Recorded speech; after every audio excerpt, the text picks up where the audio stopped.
galera! Sejam bem-vindos ao nosso primeiro SevaCast, que é um projeto muito legal que nasceu para comemorar os 21 anos da nossa comunidade, Comunidade Evangélica Verdadeiros Adoradores. Ele vai contar em 21 episódios a história de algumas pessoas que fazem parte da nossa história, vai contar um pouquinho também da história da nossa igreja e a gente espera que vocês tenham ótimos momentos, deem boas risadas, se emocionem, vai ser algo muito legal. E antes de chamar o nosso convidado, eu vou me apresentar. Eu sou Pamela Andrade, vocês provavelmente já me viram pelo corredor da igreja, circulando por aí fazendo os vídeos do Instagram, que eu sou social media atualmente na igreja, mas se você está aqui há mais tempo, você já me viu ministrando louvor, você já me viu como servos, já me viu acho que no Ministério Infantil, em todos os ministérios, porque eu estou aqui nessa igreja também há quase 21 anos, eu estou aqui desde o começo, porque não à toa, também sou filha do pastor Sandro, que é o nosso convidado de hoje. Sou também mãe da Lauren, esposa do Vitor, e agora eu vou apresentar para vocês, que aqui nesse podcast não tem isso de dispensar apresentações. Todo mundo vai ser muito bem apresentado, porque a ideia é justamente essa, que você conheça as pessoas além aqui da igreja, né? Então, hoje, trazendo o nosso amado pastor Sandro, meu papai, e eu vou apresentar um pouquinho aqui. Ele é casado com a Verônica, minha mãe, há 36 anos. É pai da Pamela e do Isaac, vô da Lauren. É pastor há mais de 27 anos. Tem 43 anos de convertido. É advogado, é contador, é psicanalista, é escritor. E eu vou me ater a esses detalhes só até aqui, porque o currículo do pastor é do tamanho do Novo Testamento. Então, eu vou parar só por aqui. E o resto a gente vai conversando e descobrindo um pouquinho mais. Olá, pastor. Seja muito bem-vindo ao nosso primeiro podcast. Olá. Eu espero que eu estou com muita alegria de estar aqui hoje para a gente poder conversar um pouco sobre a história da Seva, né, e poder compartilhar esses momentos. São 21 anos de Seva, mas são, como você falou, 43 anos de evangelho, 61 de idade. Então, com o passar do tempo, a gente vai angariando experiência e muita história para contar. Então, eu convido você a ficar com a gente e eu acredito que vai ser bastante interessante. Eu também acho, viu?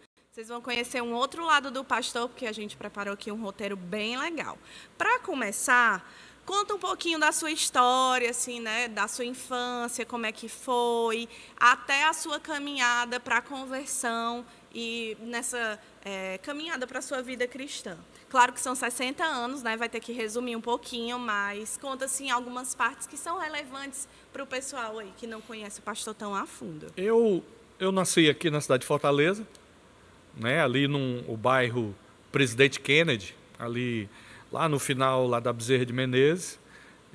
Minha mãe me criou junto com muitas tias. Minha mãe era uma costureira e minhas tias também eram bordadeiras, costureiras. E eu cresci nesse ambiente, vendo, né, costura. Lembro de muitas vezes, quando já estava com 10, 11 anos de idade, minha mãe me colocava dentro do ônibus para eu ir comprar linhas, fechiclé, e na casa do plissé, que era uma casa que pegava umas saias das mulheres e fazia elas terem o plissado, né? Que era algo muito especial naquela época para vestidos de noiva, vestidos de 15 anos. Eu sempre fui assim, gostava muito das coisas que tinham relação com religião.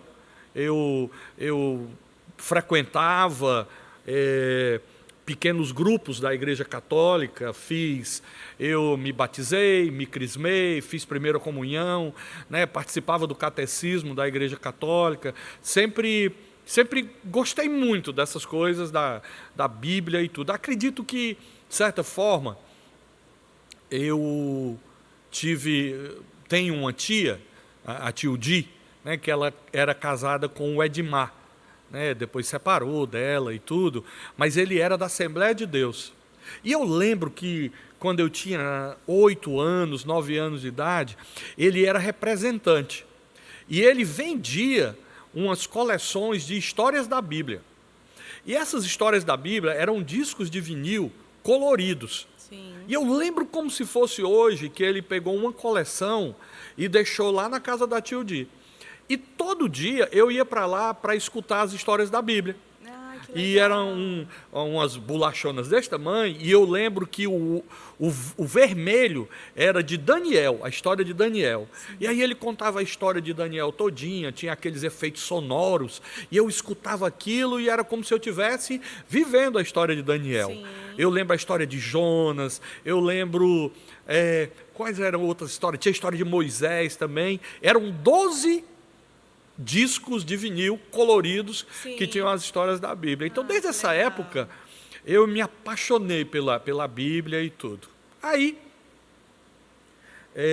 quando eu me interessava muito, passei a frequentar as reuniões na Igreja Católica e assim, ali no São Gerardo, que é lá perto onde eu nasci, e na época veio o Papa João Paulo I, né? João Paulo I, né? Que era o primeiro?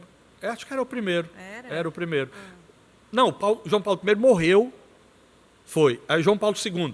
Que eu João acho Paulo que o que veio visitar aqui foi o segundo. Foi o segundo, é porque o João Paulo I morreu Sim. logo quando ele assumiu, e aí depois veio o João Paulo II. E eu fui escolhido lá pelo padre e tudo para trabalhar junto ao Papa. Inclusive eu tenho fotos, né, do lado do Papa, João Paulo II, eu nunca vi, assim pertinho. me mostra. Tá, tenho lá foi o congresso e tudo. E logo depois disso, eu acabei, né, sendo convidado aí a uma igreja evangélica. E em 1980, no começo do ano de 1980, eu aceitei a Jesus como Salvador e Senhor. Aí está com 43 anos. E assim começou a minha vida. Assim, eu comecei, assim, na minha vida secular, a trabalhar muito cedo, com 11, 12 anos de idade. Eu fui ajudar em um escritório de um senhor que era muito amigo da nossa família, o seu Chico, ele tinha uma serraria, e eu fiz essa introdução para o trabalho. Eu saía 6 horas da manhã para trabalhar, depois quando chegava eu ia... Isso com quantos anos? Isso com 14. 14 anos. Eu pegava a bicicleta, saía em torno de 5h30 da manhã, e ia trabalhar. Estavam fazendo 12 casas, e eu fui convidado para ser apontador de construção. Sim. Apontador é aquele... Botava um capacete, né, um capacete de engenheiro, uma como é que a gente chama? Uma prancheta, e eu era o doutor. Né? O pedreiro chegava, e um dia eu achei assim, eles chegavam e eu tinha que perguntar como era o nome deles, e isso servia para que eles recebessem o salário, o dia todo. Sim. E eu lembro que em todos os locais você tem aquilo que você chama de vocabulários específicos, né? Sim. E no dia um chegou para mim e disse que queria fazer um macaco.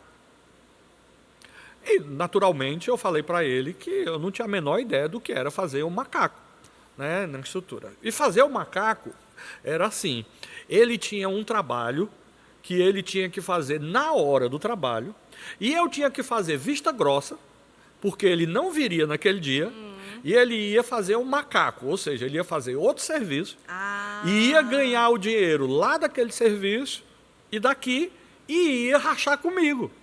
E aí, pastor? E aí eu não acredito que o senhor topava. Não topei. Não topei. E eu não posso nem dizer que não topei porque eu tinha integridade, não. É porque eu ficava com medo daquela coisa. Eu ficava apavorado daquilo que Já pensou se o chefe descobrisse tudo. Eu desde muito, eu acho muito cedo, um conceito que eu aprendi com muita propriedade foi o conceito de autoridade e obediência. Sim. Então, sempre eu fui muito assim. E eu tinha muito medo disso. Sim. E a outra coisa também, eles falaram que tinha que tocar a cachorra. E eu, nos primeiros dias, também entendi que existia uma barra de ferro muito grande, e essa barra de ferro era chamada de cachorra. E toda vida que dava a hora de tomar o café, às 9 horas da manhã, almoçar ao meio-dia, às 15 horas merendar e às 17 horas para sair, eu teria que olhar no meu relógio, pegar um ferro e ir lá e bater a cachorra. Sim. Então eu batia a cachorra, fazia os apontamentos e aí foi o meu primeiro, meu primeiro emprego com 14 anos de idade. Logo depois eu fui para um banco contratado com 16 anos de idade e aí acabei percorrendo uma carreira bem interessante durante todo esse tempo. Eu vou voltar um pouquinho, pastor, porque o senhor não mencionou a figura paterna. Conta um pouquinho como foi, assim, essa história para quem não conhece, né? O senhor não foi criado pelo seu pai? Não, eu fui criado pelos meus avós, que era o seu Jorge Lessa de Andrade e a dona Nanília, que é a avó Nanã e o vô Jorge. Mas eu nunca pronunciei as palavras vô. Né? Eu fui ensinado pela minha mãe. Como eu não tinha o meu pai, por algum motivo, né, ele acabou abandonando a minha mãe e me abandonando. Desde sempre? Ou você chegou a conhecê-lo? Eu cheguei a conhecê-lo quando eu tinha uns 10 anos de idade. Ele deu uma voltada e depois eu tive uns contatos com ele. Mas muito pouco. Mas muito, eu diria que muito superficiais. Assim, falando para você sinceramente, é muito difícil e assim... Eu não tenho nada assim contra ele, ódio, não há mágoa do meu coração, mas também eu não posso dizer que há outra coisa que não seja... É uma indiferença, de certa forma. Eu não sei nem se o termo é indiferença, mas eu não consigo ter dele... Né, a questão da conexão ou da sinapse de um pai e de um filho, uma relação que ficou tudo. Mas meus avós me criaram de uma maneira maravilhosa, né?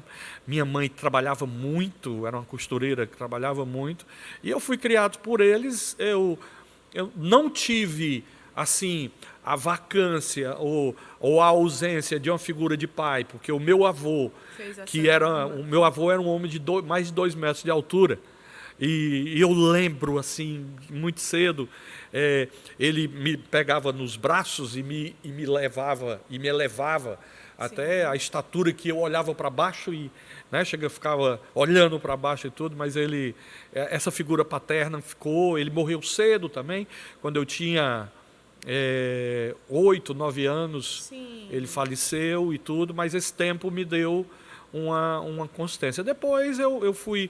Minha mãe foi uma pessoa que foi pai e mãe, apesar de isso ser muito difícil, e mãe não substitui pai.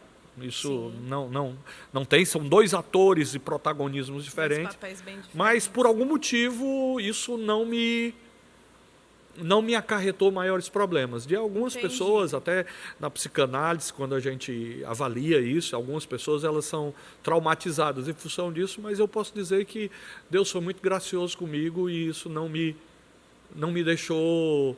Além da tristeza, que eu não posso dizer que isso não me traz a tristeza, eu queria ter tido meu pai, eu queria ele ter me levado para brincar na praia, para jogar de bola, para soltar raia, essas coisas tudo. E aí, em função disso, eu resolvi que eu seria o melhor pai do mundo. E foi. E é. E melhor avô. Isso, o avô também. E, gente, continuando aqui, uma coisa que eu acho interessante a gente puxar, nos seus trabalhos, assim, ao longo de todos os seus trabalhos, eu acho que tiveram algumas figuras que foram, assim, importantes nessa sua trajetória e que talvez elas tenham sido pessoas que sempre, assim, agiram com, vamos dizer assim, com um certo rigor, né? E que o senhor acha que adotou muito isso para a sua vida? O senhor acha que fez isso? Sem dúvida, sem dúvida. Eu tenho receio de esquecer o nome de alguém. Sim, tá entendendo? Porque foram... Mas eu não posso, por exemplo, o seu Chico Mariano, que era um vizinho da gente lá. Ele trabalhava muito, esse senhor. Ainda, eu não sei, eu nunca mais fui, eu tenho muita saudade deles. E eles eram meus amigos, assim, tudo. E o seu Chico... Ele era muito trabalhador. E eu olhava ele estava sempre lá na serraria trabalhando, e ele sempre me dizia: Santos, se você quiser alguma coisa, se você quiser ser alguma coisa na vida, você tem que estudar. Quando você era criança, você tinha uma condição financeira boa? Não. Como que era? Não. Assim, eu nunca tive a ausência Não passava fome. Não, nunca nada disso. E assim, sempre, como eu era, bem dizer, filho único, porque a minha irmã ela já tinha casado logo cedo, assim, sempre no dia da criança. Aí minha mãe levava, tinha uma loja chamada Ronce, na época, Lobrais, Mesbla, aí, dia da criança, aí minha mãe levava. Lógico que, por exemplo, eu sempre tinha um sonho, tinha um brinquedo na minha época de criança que chamava de Autorama. Nossa, aquilo ali era o meu sonho, eu queria muito aquilo lá.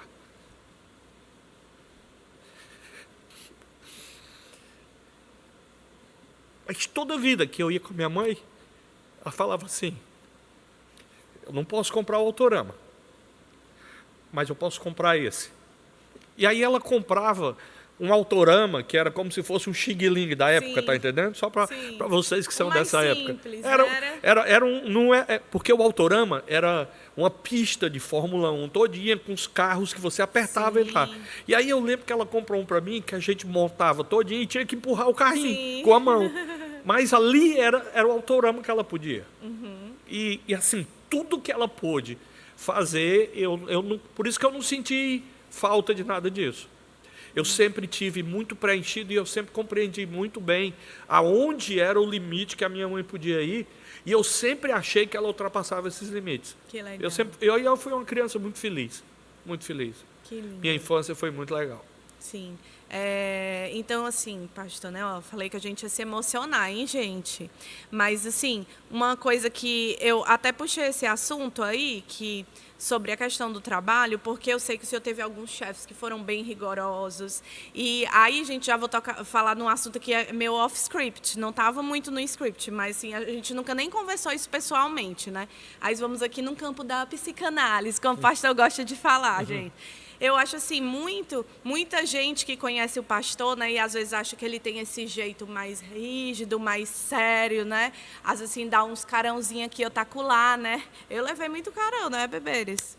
Mas assim, eu hoje entendi que isso é uma linguagem do amor. Não sei se eu podia chamar assim, mas você que leva um carão do pastor, você pode se sentir muito amado, querido. Porque eu entendo que, assim, na vida dele, muitas pessoas importantes para ele, de certa forma, foram rígidos para que ele conseguisse chegar onde ele chegou. E o fato do senhor de ter alcançado êxito assim, em muitos aspectos da vida faz com que o senhor seja assim com as outras pessoas no sentido de carinho, de dizer, tipo, eu quero que você chegue nesse lugar, tipo, tanto no trabalho como na igreja. Eu acho que ele trata as ovelhas do tipo, eu quero chegar lá no céu e encontrar você lá comigo, né? Então, eu acho que às vezes ele fica, fulano, não deixe de ir à escola bíblica, você precisa aprender, não deixe de ir para a igreja, não deixe de ler a Bíblia. Então, eu acho que muito disso pode ter vindo, né, dessa trajetória de vida, dessa história que ele passou nas empresas, dentro da igreja que ele frequentou antes, né, com as autoridades, essa questão de autoridade que ele falou, e isso trouxe o pastor Sandro até esse lugar, né? Então, assim, quem convive com ele mais intimamente entende que esse jeito dele é uma forma de cuidado, né? Quer falar um pouquinho sobre isso, pastor? Ou eu viajei, estou falando assim, nada a ver. Eu falei no seu Chico, mas quando você fala nisso, assim, a minha formatação de executivo, de trabalho e tudo, realmente eu posso dizer que eu fui muito agraciado. Eu peguei chefes assim, como o gerente do banco primeiro, que era o Aníbal de Moraes, que eu lembro, era um general. O cara era tinha um façanha, que era o cara. Eu com 16 anos de idade, começo naquela coisa como contínuo, era contínuo. Vocês nem usam mais isso, mas naquela época tinha talão de cheque. E não tinha, os computadores não existiam. Então, para a gente colocar o filigrama no talão de cheque, tinha uma máquina que você digitava, ela era uma máquina que ela fazia de ferro, umas tabuletazinha, e essa tabuleta tinha o nome da pessoa e o número da conta da pessoa e o endereço dela. Certo. Você colocava ela numa máquina, colocava o talão de cheque e batia o talão de cheque nas coisas. Deus. Então, a Mesbla era um dos meus clientes e ela mandava pedir 100 talões de cheques toda semana. Porque tudo era feito com talão de cheque. Sim. Não tinha esse negócio de digital, cartão, não tinha nada tal. disso. E eu e um amigo, a gente concorria para ver quem batia mais rápido Sim. o talão de cheque. Só que bater rápido o talão de cheque, ele não podia estar fora da folha. Ixi, Porque se ele perdia estivesse fora da monte. folha, a conta ficava fora e tudo. Então, a gente era milímetro. Eita. E toda vida que errava, a gente era chamado a atenção. E aí eu fui crescendo sempre numa régua, e eu sempre fui buscando uma régua de excelência em tudo aquilo que eu fazia. Então, essas pessoas me ajudaram muito. Quando a gente fala assim, eu estava até no livro de Gálatas, no capítulo 4, Gálatas 6, verso 3 diz assim: se vocês se consideram importantes demais para ajudar os outros, estão apenas enganando a si mesmo. Isso é muito profundo, mas assim, a palavra de Deus diz assim, que Deus e que o Pai, Ele só exorta e Ele só aquele que Ele ama. Sim. Então, é lógico que não são poucas as vezes que eu erro a mão. Sim. Era para ter feito de um jeito, eu faço do outro, mas eu boto a cabeça no travesseiro, diante de Deus, sabe? Eu nunca tive má fé Eu acredito. para prejudicar ninguém, nunca, às vezes, cara, você está chegando atrasado demais, cara, chega na hora, aí hoje em dia, né, é home office. Por exemplo, eu passei 7 anos num canto, depois passei 20 no outro, assim, hoje em dia, as pessoas, elas ficam nos cantos 6 meses, ela já quer sair, ela nem conseguiu lá, se 6 ambientar meses. ainda. Então, isso é muito complicado, é um choque de geração diferente, os conceitos de autoridade, superveniência, o conceito de... existem estudos hoje que dizem que uma criança de 10 anos de idade hoje, ela tem mais conhecimento e informação de que um homem de 60 anos há 20 anos Já atrás. pensou, né? Então, isso é uma loucura. Loucura. Como, então, eu tenho que manter os meus fundamentos sem ter problemas com os conceitos de hoje? Sim. Então, as pessoas querem fazer as coisas do jeito que elas querem, o pastor hoje, ele não é mais pastor sozinho. De primeiro você pastoreava uma comunidade. Agora, essa comunidade, ela também é pastoreada por vários pastores. Sim. Ela vai no Google, ela vai no... Então, No ela YouTube, vai no assistir. coach, ela vai lá. Então, eu falo uma coisa aqui, às vezes ela vai lá e confronta, porque o outro cara falou de outra maneira. Sim. Mas eu me sinto muito tranquilo em relação a isso, sabe? Sei que errei, vou continuar errando a mão muitas vezes, mas assim, a única coisa que me dá assim, como é que eu digo? A tranquilidade, essa palavra que eu queria utilizar, é que eu não usei de má fé com ninguém. E se alguém sentiu isso, e se alguém está assistindo isso, queria dizer para você que você me perdoe. E pode ter certeza, eu não tive má fé em prejudicar você. E, gente, eu vou dizer um negócio para vocês. Também aqui, ó, esse é behind the scenes, viu? Tô todo falando vários ingleses aqui, né?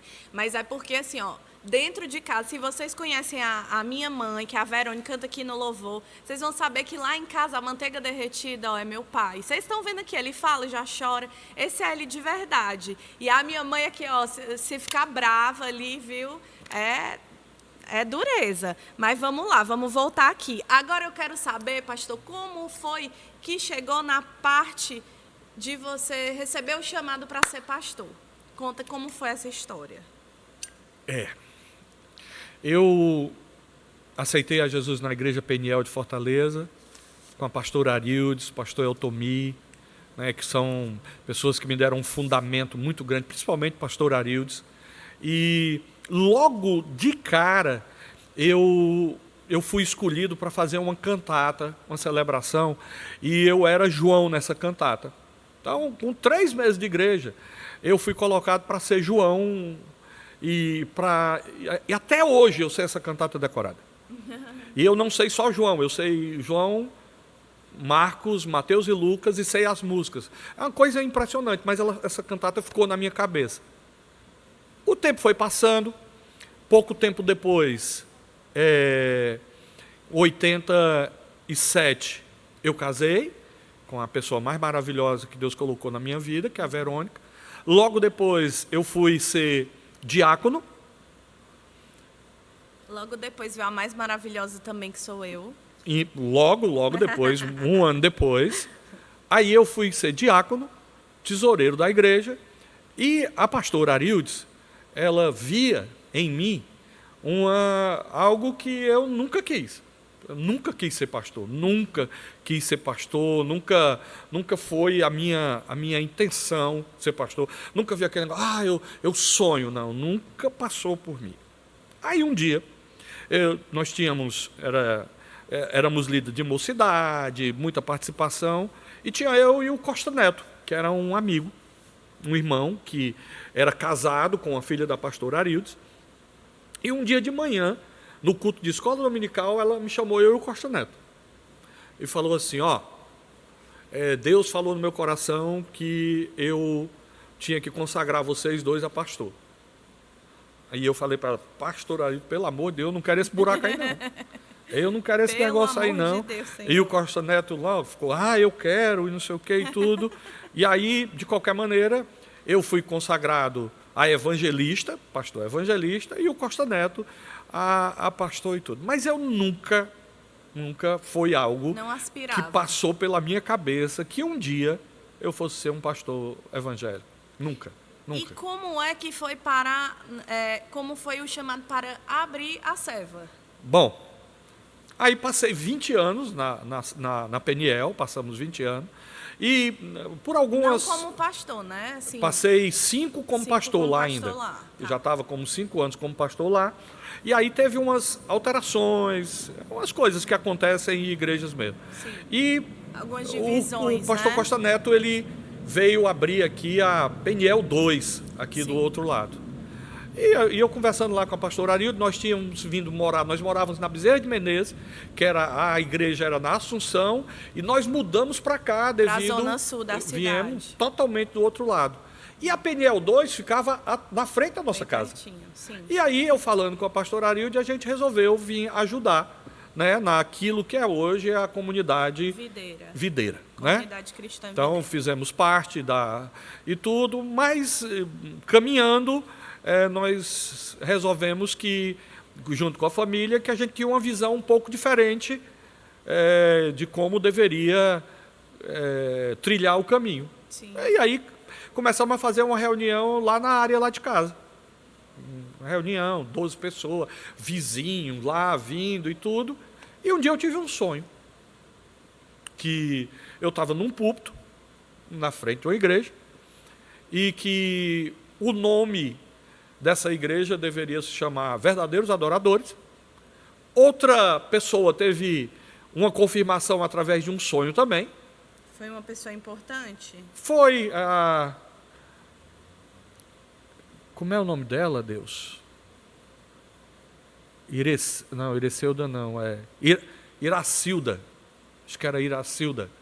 É que eu não estou muito bom de nome, não.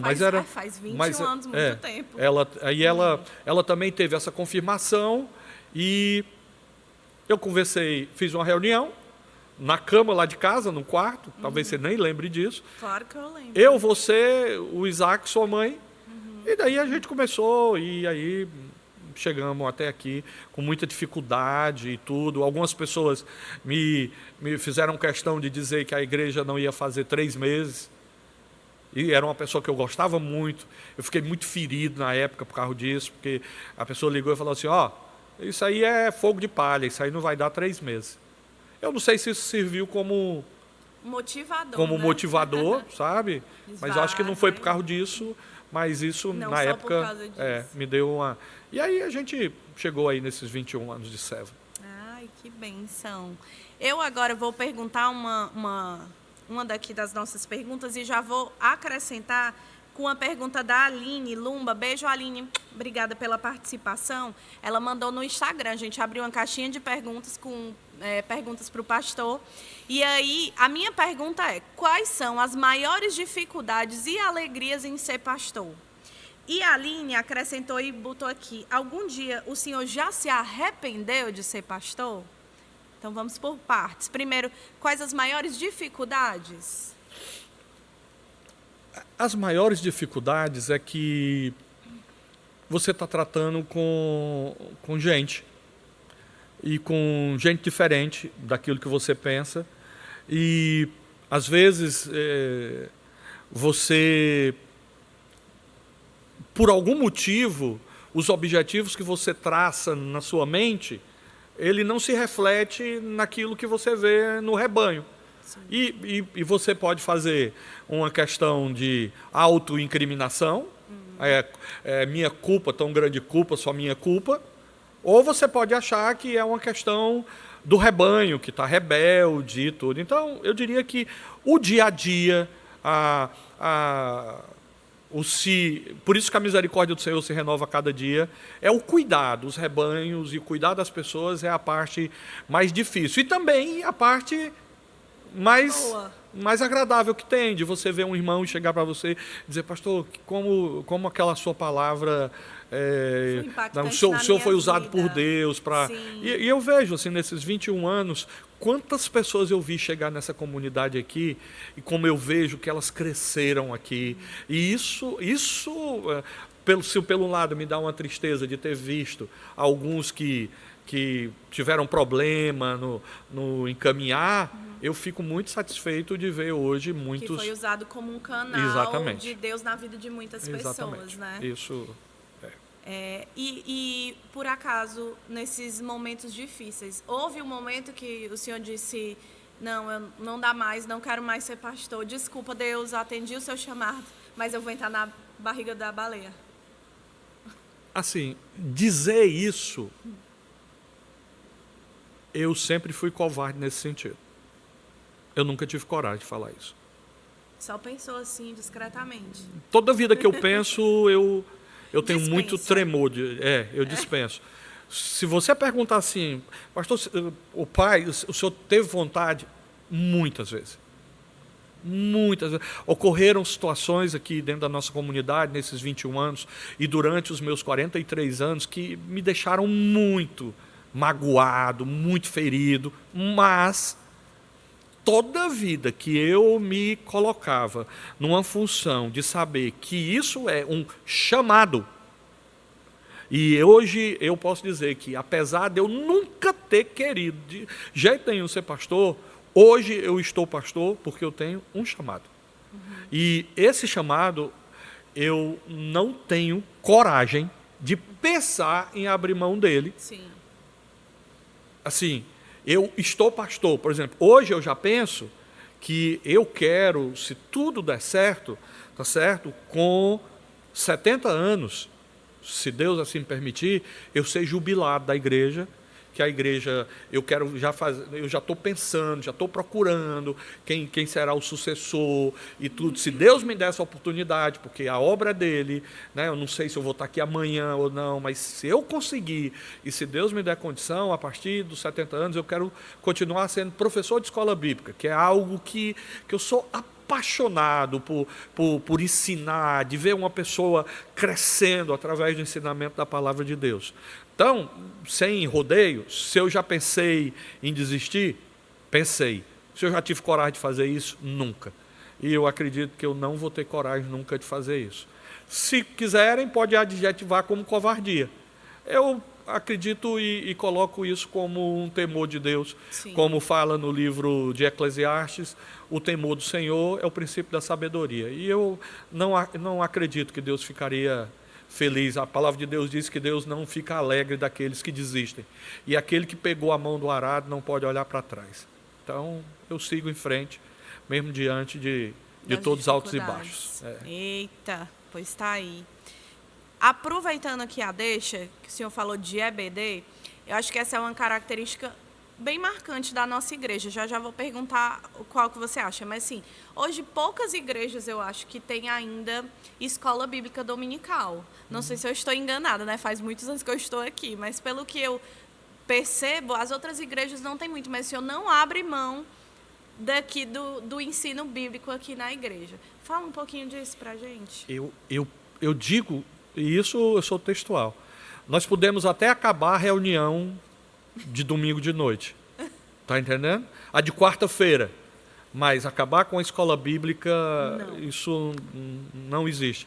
Porque é o seguinte, o nosso fundamento e tudo aquilo que nós precisamos para ter uma vida de relacionamento com Deus, ela está lastreada na Bíblia, na palavra de Deus. Ora, se eu tenho uma comunidade que não lê a palavra de Deus, sim, que não conhece a palavra de Deus, esse povo é massa de manobra. E ele só serve de gato para eu. Sim, ficaria muito mais fácil ficar falando um monte de coisa aqui no microfone e que vocês não questionassem nunca. Mas também não tenho paz no meu coração em fazer isso. Então, a escola bíblica, eu passo a semana estudando, eu leio de novo, eu verifico, eu faço tudo para que eu possa, tanto na pregação aqui, quanto na palavra de Deus, eu ser aquela caixa de ressonância. Não sou eu, mas Deus está me usando, e aí eu acredito que... E assim, Salmo 119, ele é o maior salmo que tem na Bíblia, e ele é o salmo que está permeado por questões como o seguinte: luz para o meu caminho é a tua palavra. Tua palavra é luz para os meus olhos. Quer dizer, aquele que medita na palavra do Senhor de dia e de noite é um homem bem-aventurado. Né? Como Deus falou para Josué, guarda as palavras do Senhor no teu coração. Então, se alguém me provar que dentro de uma igreja cristã evangélica você não precisa ter base bíblica através de uma escola bíblica, se ela é sábado, se ela é domingo, se ela é quarta, né? Não vamos fazer ela quarta-feira à noite agora, não vamos fazer mais domingo, não interessa, a gente fala escola bíblica dominical e tudo. Eu tenho sobremaneira uma preocupação muito grande sobre que a igreja esteja baseada no Evangelho. E isso é muito, assim, louco, né, da gente estar falando, porque, assim, realmente é a base, né? A gente precisa entender esse manual que é a Bíblia na vida do cristão e que deveria ser realmente assim... Isso é tão básico, não deveria estar sendo discutido. Como assim as igrejas não têm mais escola bíblica, né? Realmente é uma coisa que é base, porque a Bíblia, muita gente fala que é um livro difícil. Mas então, por isso que é importante a gente se unir como um grupo para conversar sobre a Bíblia, para entender melhor a palavra de Deus. Né? A Bíblia é um livro apaixonante. Pastor Sandro é mesmo um apaixonado pela Bíblia. A Bíblia é um livro apaixonante.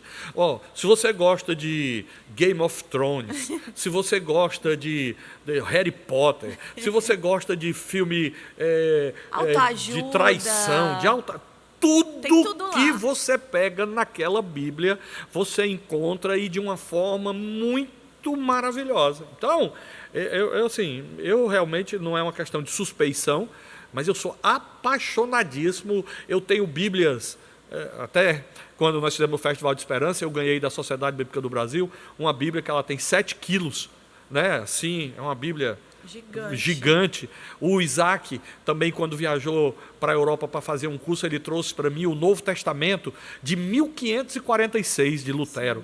Né, que está lá na minha sala, de vez em quando eu vou lá, fico olhando ele, tem Bíblias em várias línguas e tudo, e é maravilhoso. Eu vou aproveitar essa daí para puxar aqui a pergunta da Fájula Cavalcante. Obrigada, Fájula. Ela perguntou, além da Bíblia, que outros livros têm um maior impacto em sua vida? Tem algum aí que vem à sua mente? Nossa, o negócio é o seguinte, eu sou um comedor de livro, né? Então, eu poderia te dar aqui... A Arte da Guerra é um livro que me faz fantástico. O Monge o Executivo, tá certo? Pastor e Não Profissional, Os Mártires, um livro do John Fox, O Peregrino, tá certo? E sim, e Bíblia eu leio todo dia. Todo dia. Então, gosto de livro de toda espécie, de ficção científica, livro de ET, livro dessas coisas. Eu amo ler, porque eu acho que a leitura, ela abre uma possibilidade para você que ninguém te tira, que é a possibilidade de você sonhar. Então, quando eu pego um livro e eu começo a ler aquele livro, às vezes eu me teletransporto para dentro daquela situação, né? Então, E a Bíblia, com o Espírito Santo, decifrando, né? Lógico que você vai pegar um livro como 1 Crônicas e tudo, aí Jeroboão, veio de não sei o quê, não sei o quê. Lê outra coisa mais fácil. Sim. Aí depois você vai ler lá, porque a Bíblia não dá para você ficar tirando só pedaço dela e Sim. lendo, porque ela é um livro orgânico. A Bíblia é viva. A Bíblia é viva. E assim, respondendo para a Fágila, é tanto do livro que eu não sei dizer para você, não. Né? Não consigo. Gente, eu vi até uma coisa aqui, parênteses, né? Um meme que eu vi no Instagram esses dias, era assim, falando assim, ó, você já imaginou se você ficasse lendo a Bíblia o mesmo tanto que você pega no celular? Então, tipo assim, tinha a pessoa lá acordando, pegando a Bíblia. Aí ia fazendo não sei o que, lia a Bíblia. Então, assim, eu achei muito interessante, que já pensou assim, se cada vez que a gente pegasse no celular, a gente lesse um pouquinho a Bíblia, ou o mesmo tanto. Achei muito legal. E assim, sabe, Pamela, o que é interessante é que o conselho de Deus não é a leitura da Bíblia, é o exame. Então, quando a Bíblia ela vai dizer assim, ó, examinai as Escrituras. Então, é aquele negócio, o que esse versículo quer dizer? O que ele fala na minha vida? O que ele se transportar para dentro? Por isso que você tem que estudar, você tem que contextualizar. O Karl Barth, que é um grande teólogo liberal contemporâneo, que eu discordo de muita coisa dele, mas ele tem uma visão que é o seguinte, que nós deveríamos ler sempre a Bíblia com o jornal do lado. Não é para você poder contextualizar porque que está acontecendo aqui, como está acontecendo. Porque a Bíblia ela não é passado. A Bíblia é presente e a Bíblia é futuro. E ela lá também tem passado. Mas ela não pode ser considerada um livro velho. Ela não é um livro velho. Ela é um livro novíssimo. E última geração. Esse é um assunto maravilhoso que a gente pode explorar mais. Não, né? Esse aí eu fico. Esse é. Dois podcasts. Eu vou voltar aqui para o nosso script, que a gente já falou como é que começou a Seva, e hoje a gente está nesse templo. Esse aqui foi o terceiro lugar que a Seva veio, né? Primeiro, segundo. Acho que o primeiro foi a terceiro. Academia Milênio. Academia Milênio. Que hoje acho que é um colégio lá hoje. Parece que é um Antares lá. Acho que é o Colégio Antares, isso. Depois a gente foi pro Clubinho do Ari. Que também não existe mais. Ele fica ali na esquina da Washington Soares com a Edilson Brasil, aqui pertinho da igreja. Foi uma sessão da esposa do Otto, né, da querida que nos cedeu, e nós passamos um tempo lá. Aí, aqui na esquina, tinha a Igreja Presbiteriana Nova Água Viva, e aí depois uma academia. Era uma academia aqui na esquina. Tanto é que no templo... Nesse espaço aqui. Tanto é que nesse espaço aqui embaixo... Tem uma piscina que é uma obra de arte. Ela foi feita por um artista português. E quando ele vendeu, o cara vendeu, ele pediu que, por favor, a gente não destruísse a obra de arte. Eu lembro dessa piscina, aí embaixo, ela está toda revestida de plástico e protegida. Nós fizemos uma camada, uma camada de cimento dobrada para que não caísse dentro da piscina, mas aí embaixo tem uma sereia enorme. Eu lembro disso, tudo, porque o cara, ele só me vendeu se eu fizesse um pacto com ele de não fazer isso. Eu lembro de quando a gente via aqui na construção. Eu tenho fotos Eu lembro dessa piscina, e eu lembro que tinha uma pintura, mas eu não sabia dessa curiosidade que tinha sido. Olha que interessante. Era uma imagem de uma mulher assim, tipo uma parece tipo uma sereia, nem sei se era uma sereia, mas era um negócio muito bonito. Foi um artista português que fez, e a gente... Olha que curiosidade bacana, né? Com integridade, o cara falou, vou vender o terreno a você, mas você tem que fazer isso. Olha, as gerações futuras vão aqui escavar no futuro e vão encontrar essa obra de arte lá embaixo. Que massa!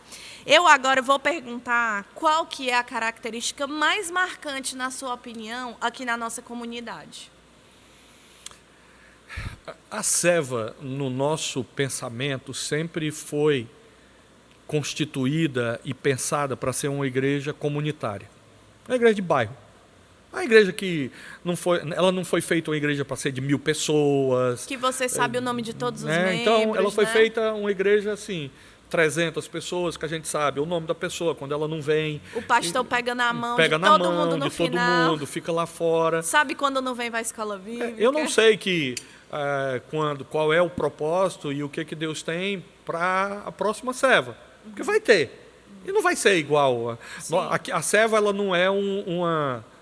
Como outras igrejas que tem o filho vai ser, não sei o quê. Certamente, meu filho não vai ser o pastor da igreja. Eu estou fora, gente, eu Minha garanto. filha não vai ser. Meu genro, já vi também, que não vai ser.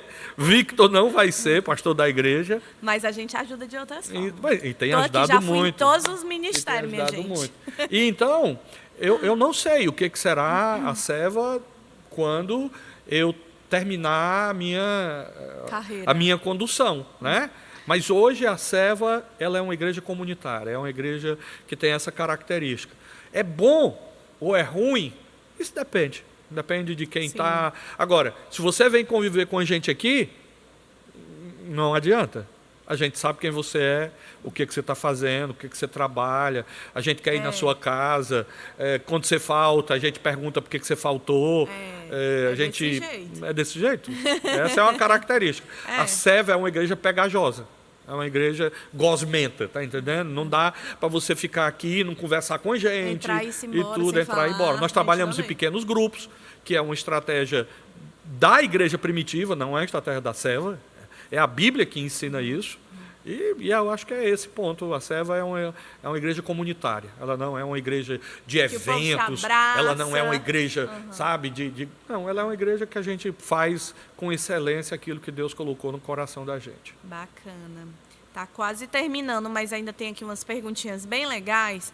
Tem, assim, alguma história de bastidores que a igreja não saiba, que possa ser compartilhada, é claro, que o senhor possa contar para a gente? Nossa, tem muita pode ser história. Engraçada, pode ser uma mais tensa, enfim, que possa ser... Eu vou contar uma história que ela é emblemática.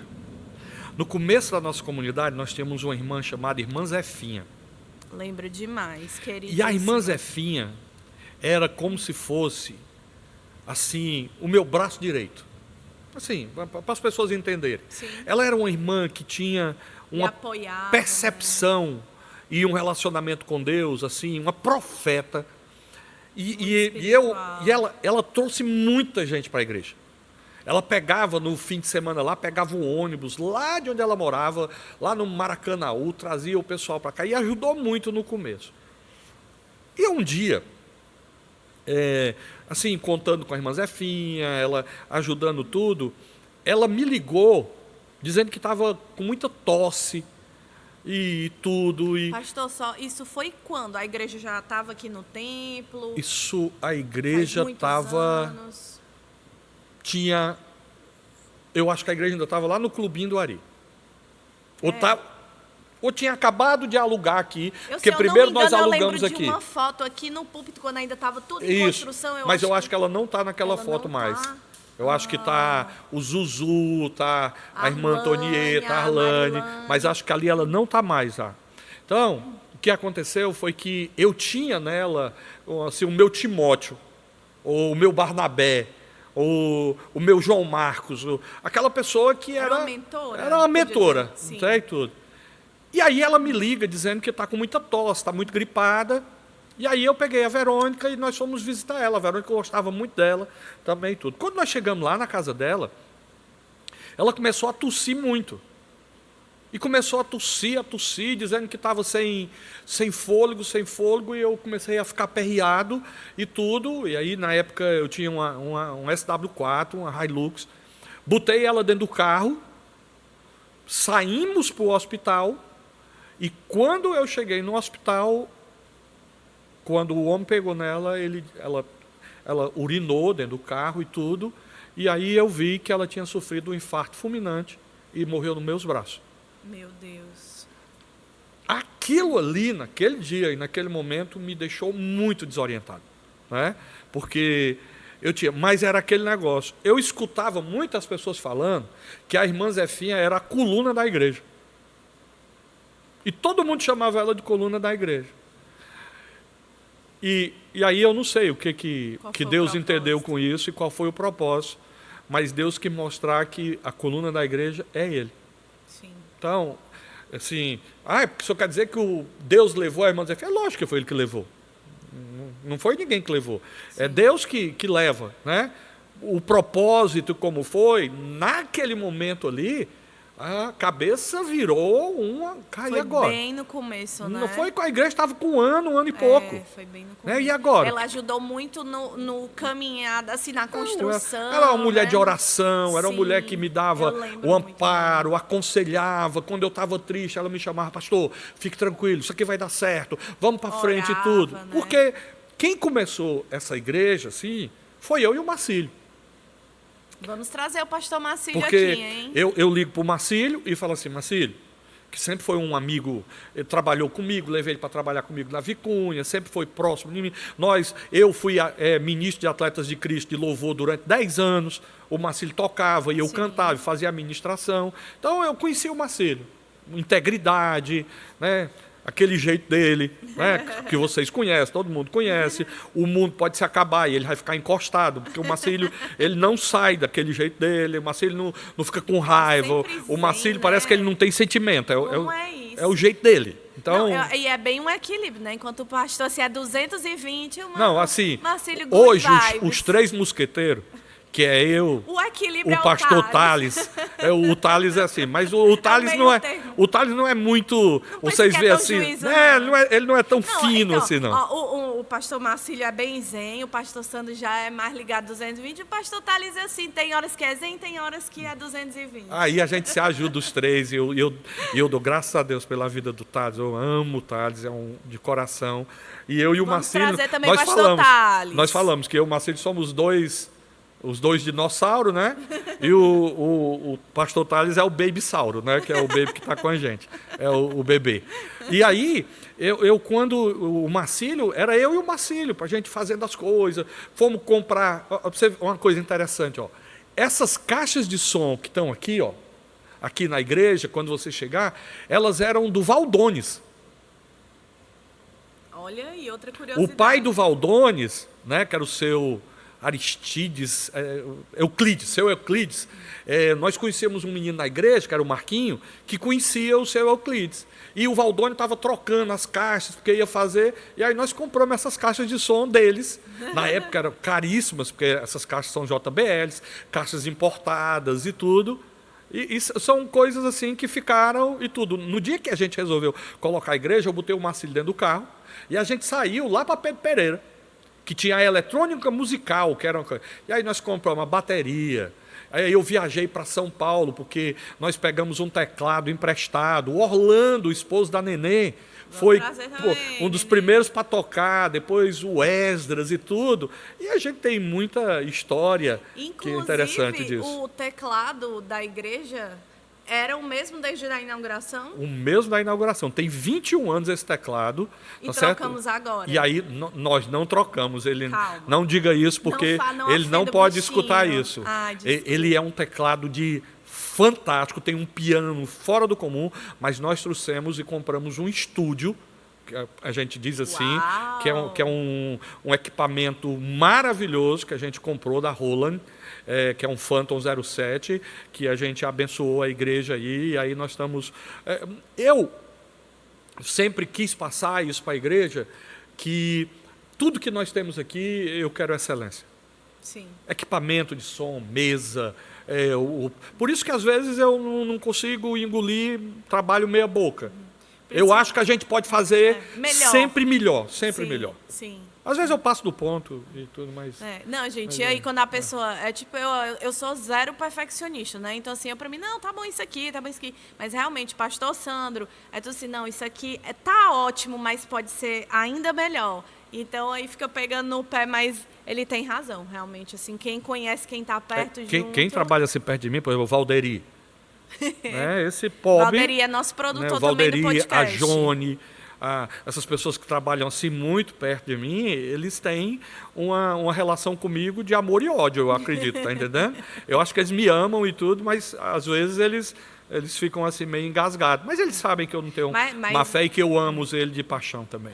Eles estão concordando comigo com o que eu falei, eu tenho certeza. Olha lá o Valderi fazendo um coração. Aí. Então tá. Então vamos lá. Essa foi uma história aí muito interessante com algumas características. Eu vou pegar aqui uma pergunta que é do Familiar e Buffet. Obrigado pela pergunta. Em 21 anos de dedicação, qual foi a maior realização e a maior decepção? E eu já vou juntar com outra pergunta da Aline Lumba, que é para encerrar as nossas perguntas do Instagram, que é: qual o maior desafio enfrentado nesses 21 anos de igreja? Que eu acho que dá para juntar as duas perguntas, né? Então, repetindo, qual foi a maior realização e decepção e qual o maior desafio enfrentado nesses 21 anos? Você que fez essa pergunta, eu não vou fugir da resposta, mas eu posso parafrasear aquilo que a Bíblia diz, que o melhor de Deus ainda está por vir. Então, eu acredito que a gente tem um legado, que a gente construiu algo nesses 21 anos, mas acredito que a gente ainda tem muita coisa para fazer. Eu não tenho algo assim que... Tivemos um problema aqui há uns 10 anos atrás, quando teve um problema muito sério no Ministério de Música, que teve efeito no diaconato, teve efeito no pastoral. Foi um negócio assim bem complicado e foi um momento bem difícil, mas mesmo nesse momento eu senti o cuidado de Deus muito grande com a gente. Então, eu não consigo... A bondade de Deus, ela é tão excessiva, e eu posso dizer isso, e ela é tão imensurável que eu não consigo colocar algo, tá certo, que seja relevante em relação a isso aqui. Não tem não. Entendi. É tanta coisa boa, é tanta coisa, o volume é tão substancial que isso é como a gente usa em auditoria. Em auditoria, quando a gente vai fazer alguma avaliação de alguma auditoria, quando a coisa ela não tem relevância, a gente chama de imaterial. Sim. Pela proporção dela em relação ao todo. Então, aquilo que aconteceu de negativo nesses 20 anos aí, ela é imaterial diante da bondade de Deus, da graça de Deus e de tudo que Deus tem feito. A condição hoje é que com mídias sociais, nós passamos a pandemia, colocamos cultos online, dificílimo. Acho que não só para a Seva, mas para o meio evangélico. Não foram poucas as igrejas que não mais abriram. Sim. Muitas igrejas não estão... nós aqui temos uma responsabilidade espiritual, social e eclesiástica. O que eu estou querendo dizer com isso? Aqui nós temos dízimos e ofertas dos irmãos que nós tratamos com profundo respeito e compromisso diante de Deus. Nós temos um tesoureiro aqui probo, um tesoureiro aqui comprometido, Paulo Sérgio, tá certo, que é um homem de Deus, que nós estamos fazendo uma obra agora aqui, reformando a frente da igreja. Essa obra está custando R$160 mil, nós estamos fazendo ela dentro de um cronograma, dentro de tudo, lógico que vai chegar um momento que nós vamos chegar, tudo às claras, tudo feito diante de muito respeito para a comunidade. Muita gente fechou as igrejas porque não tinham organização administrativa. Sim. Porque eram irresponsáveis em relação às despesas, em relação às coisas. Todo o nosso patrimônio aqui é nosso. Não é alugado, é propriedade nossa. Né? A parte aqui de trás foi eu que comprei e é incomodato à igreja. Enquanto a igreja existir, tudo que tem aí é para a igreja usar. A nossa família entregou isso incomodato para a igreja. E a grande dificuldade hoje, também que era a pergunta, é a questão de rede social. É a questão de que a igreja ela deixou de ser uma igreja dentro de 4 paredes. E ela é uma igreja que a gente transmite o culto, que tem pessoas que estão fora, e que tem pessoas que estão aqui dentro que às vezes não tem, ela não é só daqui, porque como eu falei aqui no começo, ela acaba assistindo o pastor tal, e aí talvez isso dê confusão doutrinária na mente dela e na cabeça dela. Hoje, eu acredito que a grande dificuldade do evangelho no Brasil é que ele cresceu como um oceano, mas com a profundidade de uma piscina. Né? As pessoas não... Bíblia... Hoje, nem para botar debaixo do braço. De primeira a gente dizia assim, não, a Bíblia é para botar debaixo do braço, ou é para deixar em casa. Hoje em dia, com iPhone, com iPads, com apps... Até tem o app, mas também não lê, não. Não, nem lê, nem faz nada disso. Então, eu acredito que essa é a grande dificuldade dos dias de hoje. Eu quero só puxar também um assunto aí no meio, que assim, você estava falando que comprou com os recursos próprios algumas coisas para a igreja. Isso também é um tema que eu acho legal da gente falar, porque tem muitas essa história de pastor usar o dinheiro da igreja e tal. E eu vi também sempre o senhor fazendo questão de ter o seu dinheiro fora da igreja.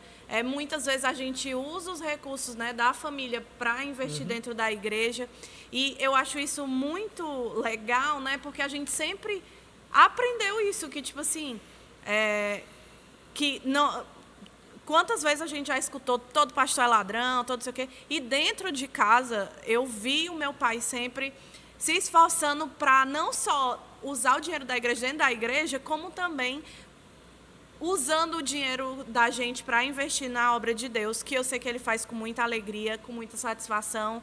E eu acho legal comentar isso realmente para honrar, né? Isso que o senhor me passa como ovelha, como sua filha, e também não desmerecendo os pastores que trabalham na obra. De forma nenhuma. De forma nenhuma, né? Mas isso realmente, assim, eu sou muito suspeita, porque eu estou falando do meu pai também, mas realmente eu vi muita integridade do meu pai assim, ao longo dessa vida. Estou há 35 anos nela com ele, e assim, eu admiro muito isso. Estou aproveitando aqui o espaço para fazer esse... Às vezes eu escuto algumas pessoas dizendo, o pastor Santo prega muito pouco sobre dízimo e oferta, e realmente talvez eu pregue uma vez no ano e tudo.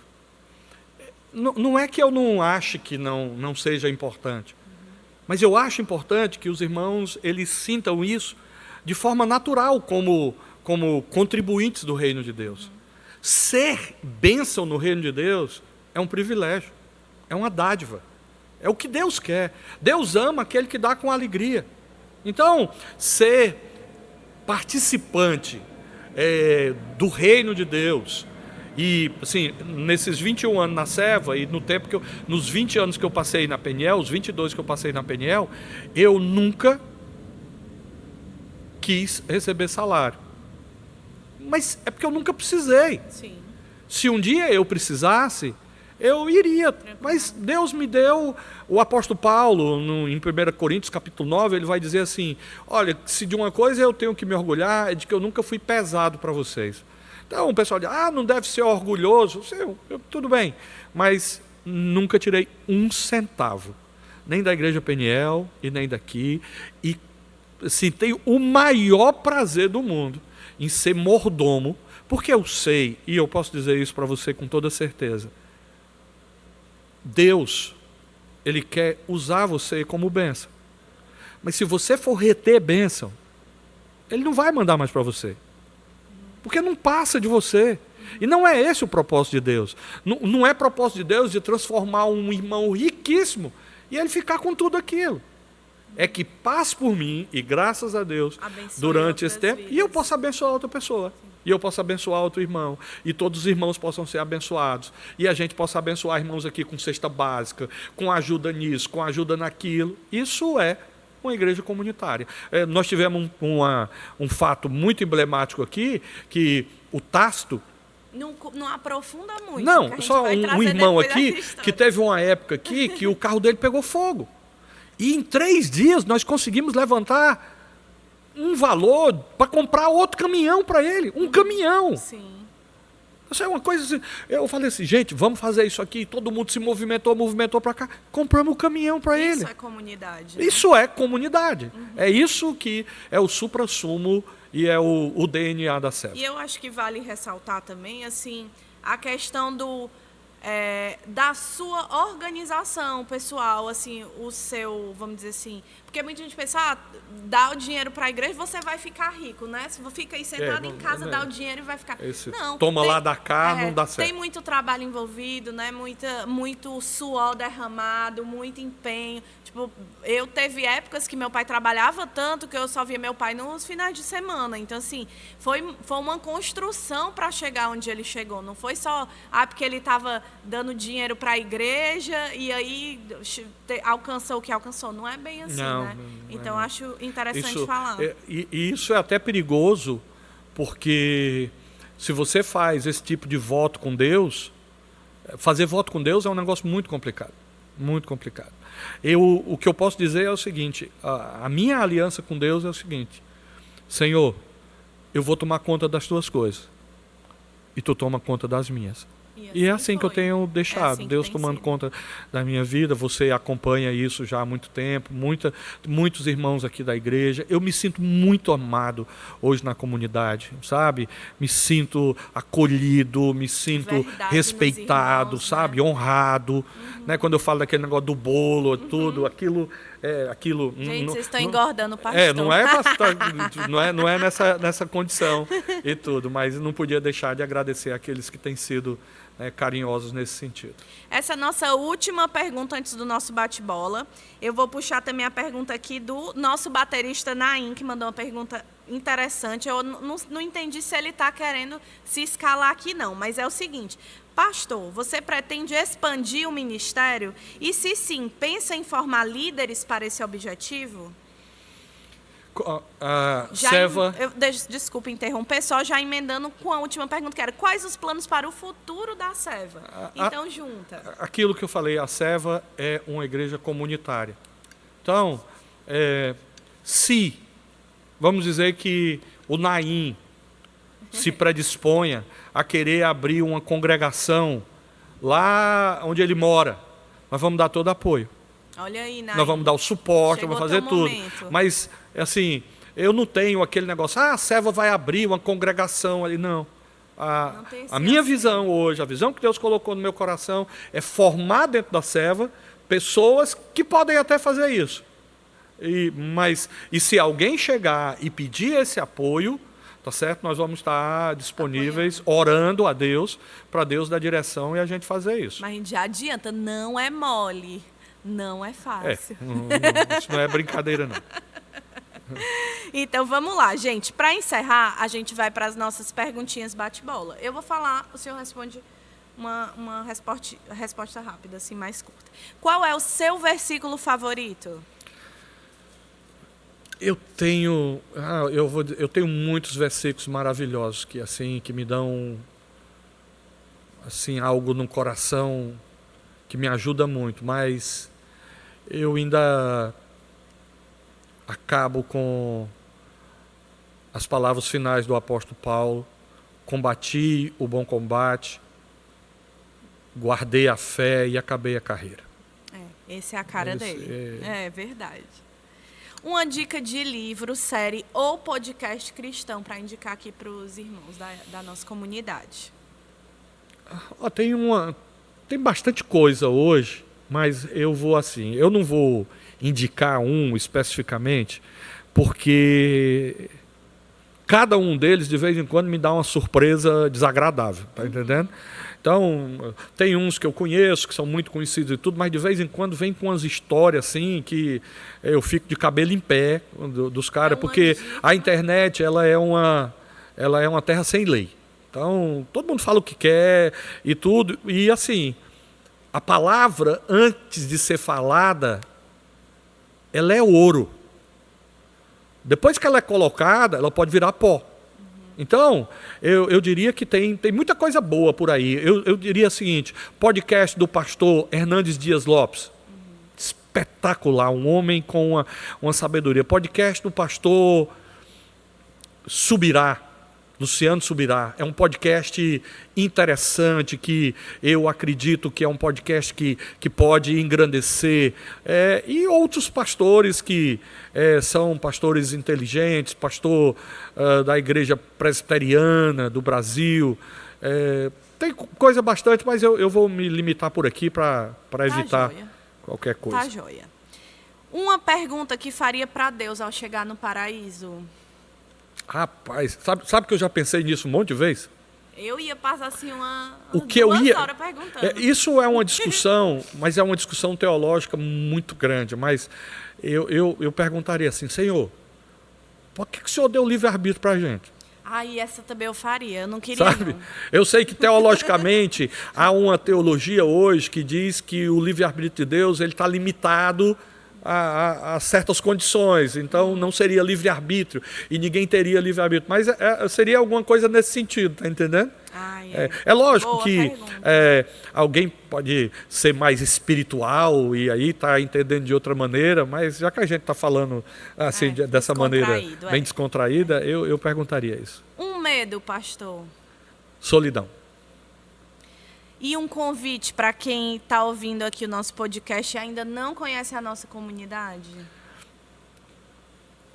Assim, como a gente tem falado desde o começo, a Seva é uma igreja pequena, pode-se dizer assim. Nós não temos nenhum tipo de preconceito com isso, de tristeza. É uma igreja de 200, 250 membros, que a gente conhece-os pelo nome, que a gente sofre junto, ri junto. A gente é muito fundamentado em escola bíblica, a gente gosta muito de saber e tudo, e como diria o cantor no adágio popular, talvez aqui é muito importante uma música aqui para a gente dizer assim: como vai você? Eu preciso saber da sua vida. O pastor aqui está sempre querendo saber da sua vida. Eu não estou querendo me meter na sua vida, mas eu estou querendo saber se você precisa de ajuda, se a gente pode ajudar de alguma maneira. Às vezes eu nem posso ajudar. Às vezes eu nem tenho condição de ajudar. Mas melhor é serem dois do que ser um. Melhor se um cai e o outro levanta. Então, como princípio cristão, a Seva procura isso. É uma igreja gosmenta, é uma igreja de relacionamento, é uma igreja que trabalha com pequenos grupos, e é uma igreja que, se você vir para cá, a gente vai cuidar de você. Eu sou um pastor que gosta do cheiro de ovelha e que gosta de cuidar de ovelha. De vez em quando a gente erra a mão, mas, como eu disse para você, a gente tem boa fé e temor de Deus em tudo que faz. Gente, então, pastor, é isso. Muito obrigado pela sua participação brilhante aqui. Foi muito enriquecedor. Eu mesma, que pensei que já sabia muitas coisas, mas descobri várias curiosidades aqui da igreja. Tenho muito orgulho de ser sua filha, o senhor sabe, eu também tenho muito orgulho de ter a filha que tenho. Eu tenho, assim, para mim é muito honroso ser filha de uma pessoa assim, com tanto caráter, tanta integridade, que me deu tanto exemplo. Assim, eu vejo hoje tantas igrejas assim com escândalos. Eu sei que é um homem estafadado a erros e tal, mas eu realmente assim, tenho muito orgulho da sua trajetória, de onde o senhor chegou. Eu tenho certeza que muitas pessoas já lhe desacreditaram, falaram que o senhor não ia chegar em lugar nenhum. E hoje o senhor é um gigante. Realmente é um motivo de muito orgulho para nós. É muita alegria para a nossa comunidade ter um pastor que realmente é tão apaixonado por Deus, pelo trabalho, pelas coisas corretas, por excelência. Então, muito obrigada mais uma vez. Eu fico muito grato e, para terminar, eu posso dizer que tudo isso pode ser resumido numa coisa: na graça inefável de Deus sobre a minha vida e sobre a misericórdia dele que se renova a cada manhã. Isso é a síntese de tudo isso que a gente vive. A minha competência, nada disso iria e chegaria aonde nós chegamos se não fosse essa graça e a misericórdia de Deus sobre a vida de cada um de nós. Então, muito obrigado, minha filha, que Deus abençoe você, que abençoe todos os membros da nossa comunidade e a todos que puderem escutar, que Deus abençoe a sua vida no nome de Jesus. Bacana. Eu espero que vocês tenham gostado. Esse foi o nosso primeiro SevaCast. E em breve a gente vai voltar com outro convidado muito legal também. A gente vai colocar lá no Instagram para vocês enviarem perguntas. Se possível, comentem no nosso YouTube, dizendo o que é que vocês acharam do episódio. Perdoem aí qualquer, errinho que a gente tenha tido. Esse é o nosso primeiro, então, projeto piloto, mas eu acredito que tenha ficado muito legal, foi muito enriquecedor. E se você não conhece a Seva, venha aqui ser abraçado pela gente. Se você já passou por aqui, venha nos visitar novamente. E é isso, gente. Você que está aqui conosco sabe que a nossa comunidade é assim. Espero que tenham gostado e até o próximo episódio. Beijo.